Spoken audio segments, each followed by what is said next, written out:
bruder, frater, suster, bapak, ibu, saudara-saudari, rekan muda, remaja, dan anak-anak yang dikasihi dan mengasihi Tuhan.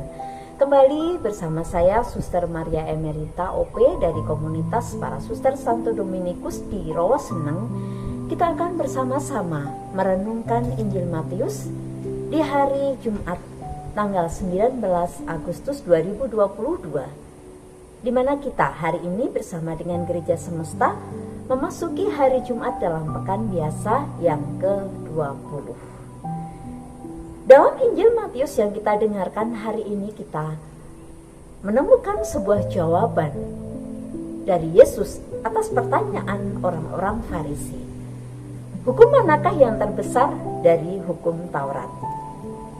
Jawaban Yesus adalah bahwa hukum yang terbesar itu, kasihilah Tuhan Allahmu dengan segenap hatimu, dengan segenap jiwamu, dan dengan segenap akal budimu. Dan hukum yang kedua, yang sama dengan itu adalah kasihilah sesamamu manusia seperti dirimu sendiri. Sangatlah menarik bagi saya sebuah kalimat yang Yesus ungkapkan, bahwa hukum yang kedua yang sama dengan hukum yang pertama. Artinya bahwa kita diajak untuk merenungkan apa artinya hukum kasih yang Yesus katakan.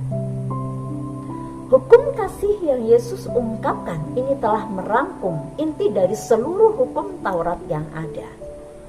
Bahwa kita hendaknya mencintai Tuhan Allah dengan mencintai sesama seperti kita mencintai diri kita sendiri. Tentunya kita percaya bahwa Allah lebih dulu mencintai kita. Allah yang adalah kasih itu telah bersemayam di dalam hati kita.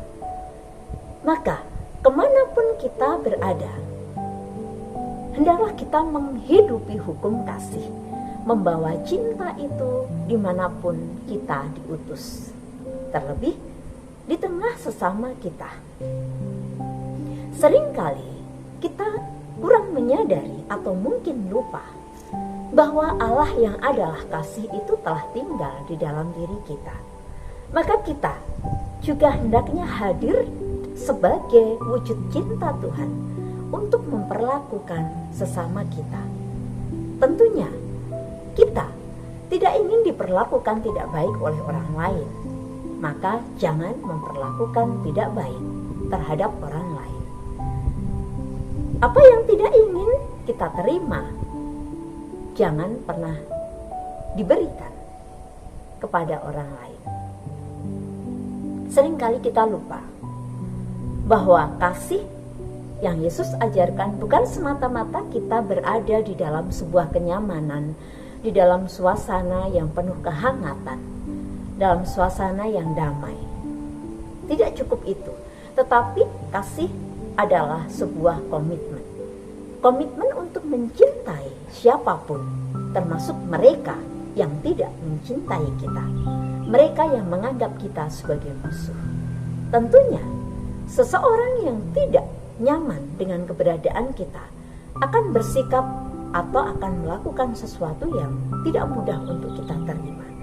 Tetapi kembali, komitmen untuk mengasihi, untuk mencintai adalah kita hadir sebagai cinta bagi mereka yang memusuhi kita, yang tidak suka dengan kita.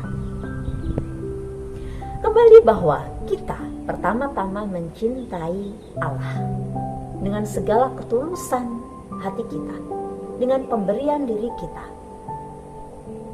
Percaya bahwa Dialah sumber kasih itu. Maka bukan untuk memenangkan hati Allah kita mencintai Allah dengan mengasihi sesama kita. Tetapi ketika kita lupa untuk membawa kasih itu di tengah dunia, kita hendaknya kembali kepada Sang Sumber Kasih, kembali kepada Allah, menyadari bahwa kehidupan yang kita terima itu kita terima dari Allah sebagai rahmat yang Ia anugerahkan karena Ia mencintai kita. Maka dengan menyadari itu, maka kita pun akan lebih mudah untuk mengasihi dan berbelas kasih kepada sesama kita. Semoga hari ini menjadi permenungan kita untuk mencintai dan hidup di dalam cinta, hidup dan hadir sebagai cinta yang bersumber dari Allah sendiri. Semoga berkat Tuhan senantiasa menyertai langkah-langkah hidup kita untuk mengasihi di tengah dunia. Berkah dalam